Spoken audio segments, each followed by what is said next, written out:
بسم اللہ الرحمن الرحیم ایاک نعبد و ایاک نستعین۔ میں آج ساری اپنی پارٹی کو بلکہ اپنی قوم کو تحریک انصاف کے 25 سال ہونے پہ مبارک دیتا ہوں۔ آج سے 25 سال پہلے ہم چند دیوانوں نے ہالیڈے ان لاہور کے اندر اپنی پارٹی اناؤنس کی۔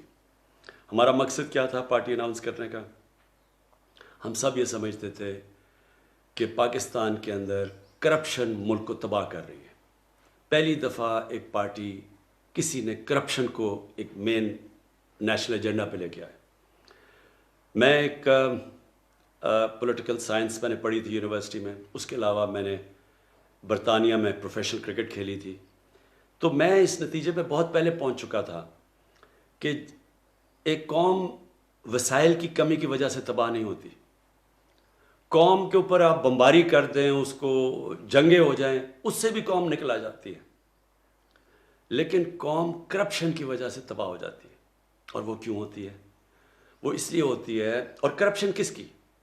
دو قسم کی کرپشن، ایک تو نچلا سرکاری نوکر، پٹواری، تھانے دار، ایک تو یہ کرپشن کرتے ہیں، لوگوں کو تنگ ہوتے ہیں اس سے۔ لیکن جو کرپشن قوموں کو تباہ کرتی ہے وہ جب ملک کے حکمران، پرائم منسٹر، وزیر جب وہ کرپشن شروع کرتے ہیں، وہ قوم مقروض ہو کے تباہ ہو جاتی ہے۔ اور یہ ساری کہانی ہے، اگر آپ جیسے تیسری دنیا کہتے ہیں، ڈیولپنگ ورلڈ کہتے ہیں، آپ ایک ایک ملک میں چلے جائیں تو وہاں ان کے حکمران وہی کر رہے ہیں جو ہمارے حکمرانوں نے کیا اور تب کر رہے تھے جب میں نے یہ پارٹی بنائی۔ ملک کا پیسہ چوری کر کے، منی لانڈرنگ کر کے باہر لے کے جا رہے تھے۔ تو تب میں نے فیصلہ کیا اپنے دوستوں کے ساتھ کہ ہم ایک پارٹی بنائیں گے جس کا نام ہم نے انصاف رکھا، کیونکہ جب انصاف ہوتا ہے تو کرپشن ختم ہوتی ہے۔ انصاف کا مطلب قانون کی بالادستی، قانون کی بالادستی کا مطلب کہ کمزور اور طاقتور قانون کے سامنے ایک برابر، اور اس کا مطلب جو طاقتور کرپٹ لوگ جو ملکوں کو تباہ کرتے ہیں، جو ساری اس وقت ڈیولپنگ ورلڈ کو تباہ کر رہے ہیں، ان کے طاقتور کرپٹ لوگ، ان کو قانون کے نیچے لے کے آئیں۔ یہ تھی ہماری آج سے 25 سال پہلے وجہ میری طرح کے آدمی کو پولیٹکس میں آنے کے لیے، جس کو اللہ سب کچھ دے چکا تھا۔ باقی پولیٹیشنز کو تو پولیٹکس سے پہلے کوئی کسی کو نہیں جانتا تھا۔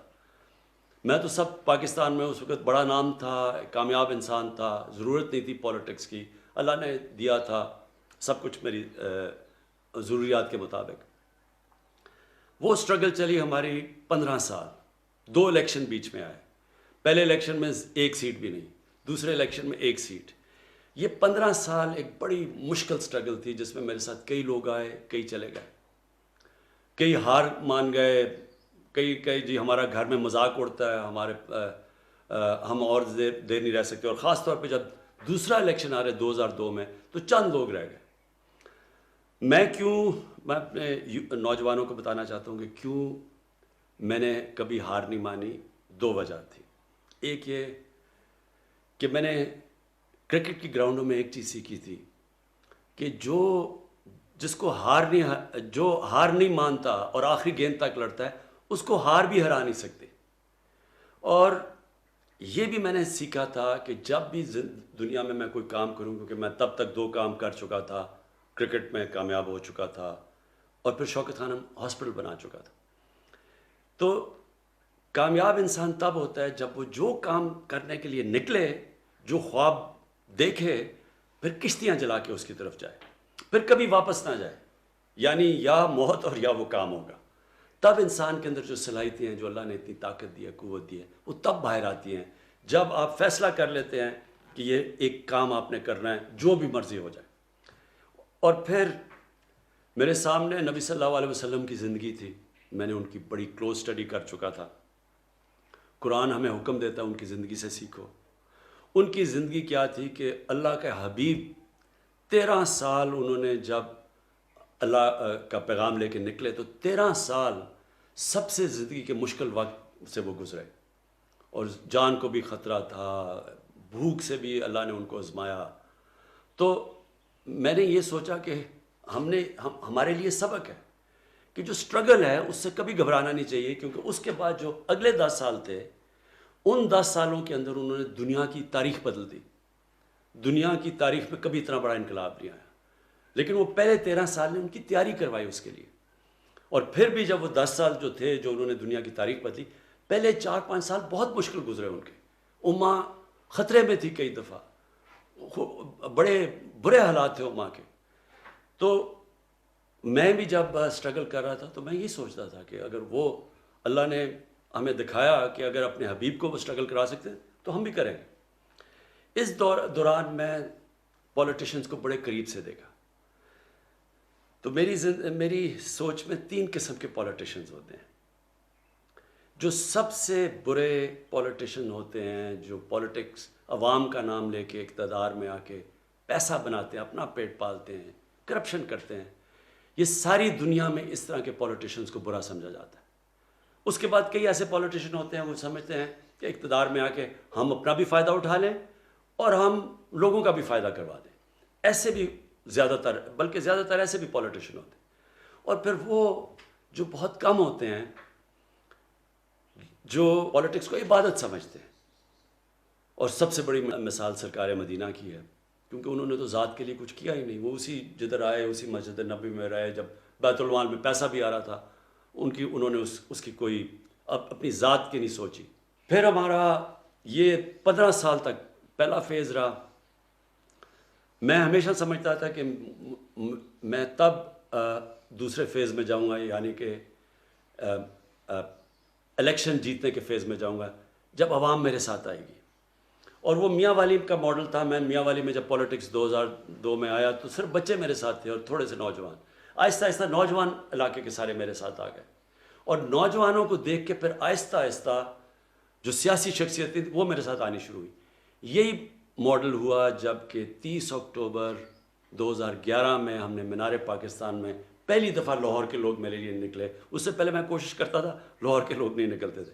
30 اکتوبر کو مینار پاکستان میں لوگ نکلے، اور اس کے بعد سارا جو پولیٹیکل سرکلز تھے، جو الیکٹیبلز تھے، ان ساروں نے دیکھا کہ ووٹ بینک آ گیا تو وہ آنا شروع ہو گئے. پھر پارٹی بننی شروع ہوئی. 2013 کے الیکشن میں ہم پختونخوا میں ہماری گورنمنٹ بنی، لیکن بڑی دھاندلی کی گئی. اس دھاندلی کے بعد میں نے کہا 4 حلقے صرف کھول دو تاکہ اگلا الیکشن ٹھیک ہو. اس کے لیے ہمیں 126 دن کا ہم نے دھرنا کیا. پرامن تھا ڈی چوک پہ ہم نے، اور اس دھرنے کے دوران اور پارٹی بڑی، ہمیں موقع ملا اپنی پیغام لوگوں تک پہنچانے کا. لیکن بدقسمتی سے کوئی ایکشن نہیں لیا گیا کہ الیکشن ریفارمز کا. میں آج آپ کو کہنا چاہتا ہوں اپنی قوم کو کہ انشاءاللہ جو اب ہم الیکشن، جو نئی چیزیں ٹیکنالوجی کا استعمال کر رہے ہیں، الیکٹرانک ووٹنگ مشینز کو اب لے کے آ رہے ہیں جو ہم نے آزما لی ہیں، دنیا میں ٹیسٹڈ ہے. اس کے ساتھ انشاءاللہ آپ دیکھیں گے کہ پاکستان میں الیکشن کبھی جو بھی الیکشن جیتے گا اس کو سارے کہیں گے جیتا ہے، اور جو ہارے گا وہ مان جائے گا ہار. جب میں کرکٹ شروع کی تو ہم اپنے امپائر ہوتے تھے، ملک اپنے امپائر کھڑے کرتے تھے، اور جو زیادہ تر ٹیمیں ہارتی تھیں وہ کہتی تھی جی ہمیں امپائروں نے ہرا دیا. میں نے کیمپین کی نیوٹرل امپائرز کی، اور آج نیوٹرل امپائرز کی وجہ سے اور ٹیکنالوجی کی وجہ سے جو جیتتا ہے وہ سارے تسلیم کرتے ہیں وہ جیتا ہے، اور جو ہارتا ہے وہ مانتا ہے. انشاءاللہ یہی پاکستان میں ٹیکنالوجی کی وجہ سے اب اگلا یہ سسٹم ہم لے کے آ رہے ہیں. اس کے بعد 2018 میں ہماری پارٹی جیت جاتی ہے. پھر سب سے مشکل فیز شروع ہوتا ہے میری اسٹرگل کا. یہ میری زندگی کا آخری اور سب سے مشکل فیز ہے. جو بھی میں نے زندگی میں سیکھا وہ اگر میں نہ اس اسٹرگل سے گزرا ہوتا میں یہ 2.5 سال نہ گزار سکتا، کیونکہ کبھی بھی کسی کو ایسی حکومت نہیں ملی. ملک بینکرپٹ، سب سے بڑے خسارے اندرونی اور بیرونی، یعنی ریکارڈ خسارے. اور وہ آپ صرف جو سٹیٹسٹکس دیکھ لیں آپ کے سامنے آ جائے گا. کبھی پاکستان کو اتنا مقروض نہیں تھا. 4 گنا 10 سالوں میں پاکستان کے قرضے بڑھے، 4 گنا پچھلی 2 پارٹیز کی وجہ سے. اور اس کی وجہ سے جو قرضے بڑھے، اس کی وجہ سے پھر جو ہمیں قرضوں کی قسطیں سود دینا پڑا. تو اس طرح کی حکومت کبھی کسی کو نہیں ملی. اور پھر ہمارے جو فورن ایکسچینج ریزروز تھے وہ ختم ہو چکے تھے، اور سب سے بڑا جو کرنٹ اکاؤنٹ جو ڈیفیسٹ سب سے بڑا پاکستانی تاریخ کا $20 ارب. تو اس کی وجہ سے بڑی مشکل سے ملک بچا ڈیفالٹ سے. ہمارے پاس پیسے ہی نہیں تھے قرضوں کی قسطیں واپس کرنے کی، اور جو ہماری کمٹمنٹس تھی باہر، اور ڈیفالٹ کر جاتا. تو آج روپیہ جو 150 روپے پہ یا 154 کے قریب ہے، اس نے 200 250 300 کدھر پہنچنا تھا ہم نہیں کہہ سکتے، کیونکہ سارا فلوز بند ہو جانے تھے باہر کے.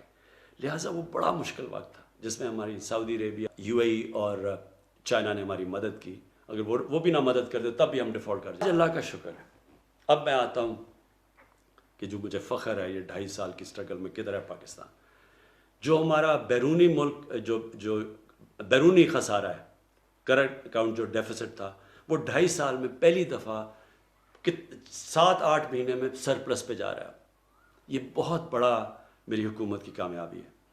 اس کا مطلب کہ کیونکہ ہمارا اب وہ کرنٹ اکاؤنٹ سرپلس میں ہے، اس کا مطلب ہمارے ریزروز بڑھ رہے ہیں، اس کا مطلب ہمارا روپیہ مضبوط ہوتا جا رہا ہے، لوگوں کو کانفیڈنس آ رہا ہے اکانومی میں.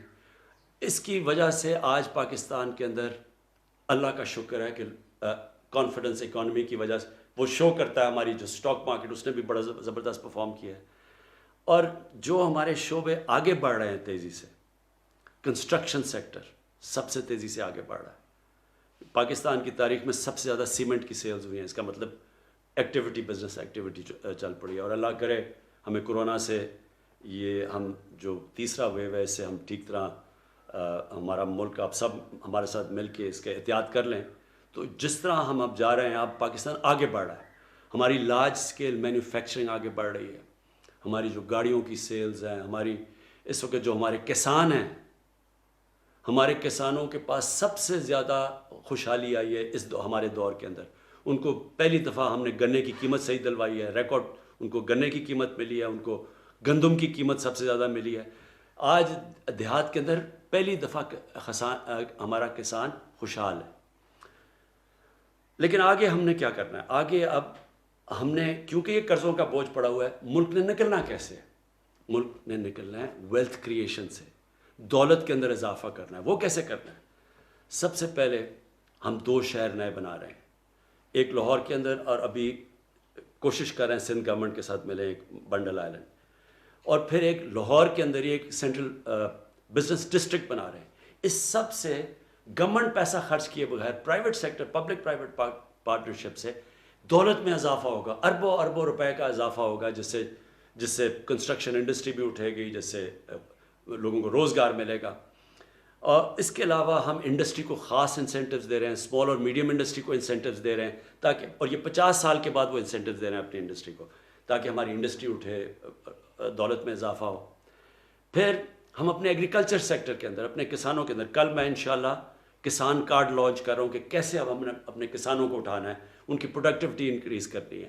اور انشاءاللہ پورا آپ کے سامنے ایک ایگریکلچر میں، تاکہ ادھر بھی دولت میں اضافہ ہو، تاکہ ملک آگے بڑھے. پھر ٹورزم کے اندر اگر ہم صرف ٹورزم کو ہم صحیح طرح لگا دیں، اتنا پاکستان میں پوٹینشل ہے، اس سے ہی ہم اپنے قرضے واپس کر دیں گے. پھر ہمارا بلین ٹری سونامی ہے، 10 بلین ٹری سونامی. یہ آگے آنے والی نسلوں کے لیے بالکل ملک میں جو موسم کی تبدیلی سے ہمیں خطرہ ہے، وہ ایک پورے ملک پہلی دفعہ ایک ملک ماحولیات کے اوپر زور لگا رہا ہے. اور 2 بڑی ڈیمز بنا رہے ہیں. 50 سال کے بعد پاکستان میں بڑی ڈیمز بننی شروع ہو گئی ہیں. ان سے پانی سٹور ہوگا، اس کا مطلب کہ ہمارے پاس زیادہ پانی ہوگا کسانوں کے لیے. جو اصل آخر میں آپ کہنا چاہتا ہوں، مدینہ کی ریاست کے اندر نبی صلی اللہ علیہ وسلم نے 3 چیزیں کی تھی. ایک انہوں نے اپنے کیریکٹر سے ایک ساری قوم کی اخلاقیات اٹھا دی تھی. دوسرا، انہوں نے قانون کی بالادستی قائم کی تھی. انہوں نے کہا تھا کہ بڑی قومیں تمہارے سے پہلے تباہ ہوئیں جدھر طاقتور اور کمزور کے لیے، جو میں نے شروع میں بات کی تھی. جدھر طاقتور کے لیے ایک قانون اور کمزور کے لیے وہ قوم تباہ ہو جاتی ہے، یعنی جدھر قانون کی بالادستی نہیں ہوتی. اور انہوں نے کہا میری بیٹی بھی اگر جرم کرے گی اس کو سزا ملے گی. اور پھر تیسری چیز، انہوں نے فلاحی ریاست بنائی تھی کہ سب سے پہلے ایک ریاست نے اپنے کمزور طبقے کی ذمہ داری لی تھی. آج ہم نے فلاحی ریاست کے لیے وہ کام کیا جو کبھی کسی پاکستان کی حکومت نے نہیں کیا. سب سے پہلے جو مجھے فخر ہے، اپنے 2 صوبوں کے اندر ہم ہیلتھ کارڈ لے کے آئے، ہیلتھ انشورنس. ہر غریب آدمی کے پاس، پنجاب میں سال کے اینڈ تک پختونخوا نے ابھی ہر فیملی کے لیے ایک ہیلتھ انشورنس آ گئی ہے. کسی بھی گورنمنٹ ہاسپٹل میں اپنا علاج کروا سکتے ہیں. یہ انشاءاللہ ایک پورا ہیلتھ سسٹم ہے، کیونکہ اب پرائیویٹ سیکٹر آئے گا ہیلتھ میں. چھوٹے چھوٹے شہروں میں ہاسپٹل بنائیں گے وہ، کیونکہ ہیلتھ کارڈ کی وجہ سے کوئی بھی ان ہسپتالوں میں جا سکتا ہے. اور پھر آپس میں مقابلہ ہوگا. اگر کوئی ہاسپٹل صحیح علاج نہیں کر رہا تو وہ ادھر ہیلتھ کارڈ ادھر استعمال کریں گے جدھر اچھا علاج ہو رہا ہے. تو اس سے پورا سسٹم انشاءاللہ بدل جائے گا. ہم نے پناہ گاہ بنائی جس کا مجھے بڑا فخر ہے کہ اور یہ انشاءاللہ ہر جگہ جدھر مزدور جاتے ہیں ادھر ہم بنائیں گے تاکہ وہ رات گزار سکیں, ان کے پیسے بچیں, وہ سارے اپنے بیوی بچوں کو پیسے بھیجیں, ان کو مفت کھانا ملے, رہنا ملے. یہ ہم نے شروع کیا ہے. ابھی ایک اور ہم ٹرک سب سارے پاکستان میں جائیں گے ان علاقوں میں جدھر غریب علاقے ہیں تاکہ کوئی بھوک نہ ہو, کسی کو کوئی بھوکا نہ سوئے. جو ہاؤسنگ ہے, پہلی دفعہ پاکستان میں اب ہم کمزور طبقے کے لیے گھر بنا رہے ہیں, اور یہ کبھی پاکستان میں پہلے نہیں ہوا کیونکہ پاکستان میں وہ سسٹم ہی نہیں تھا, مورگیج فنانسنگ ہی نہیں تھی, بینک قرضے ہی نہیں دیتے تھے. وہ ہم نے قانون چینج کیا بینکوں کے ساتھ بیٹھ کے. انشاءاللہ اب وہ طبقہ جو کبھی پیسے دے کے گھر نہیں لے سکتا تھا اس کی اب مدد کریں. لیکن آخر میں جو سب سے بڑا اس وقت جنگ, battle for the soul of Pakistan, ملک کے مستقبل کی جنگ لڑی جا رہی ہے, وہ قانون کی بالادستی کی ہے. جو بڑے بڑے مافیاز ہیں, جو سیاسی مافیا ہے, جو وہ لوگ جو کارٹلز بیٹھے ہوئے ہیں, جو مل کے پیسے بڑھاتے ہیں, لوگوں کے لیے چیزیں مہنگی کرتے ہیں, یہ سب اکٹھے ہیں. ہر وہ جو کہ کرپٹ سسٹم سے فائدہ اٹھا رہا تھا وہ ہمارے خلاف اس وقت کھڑا ہوا ہے.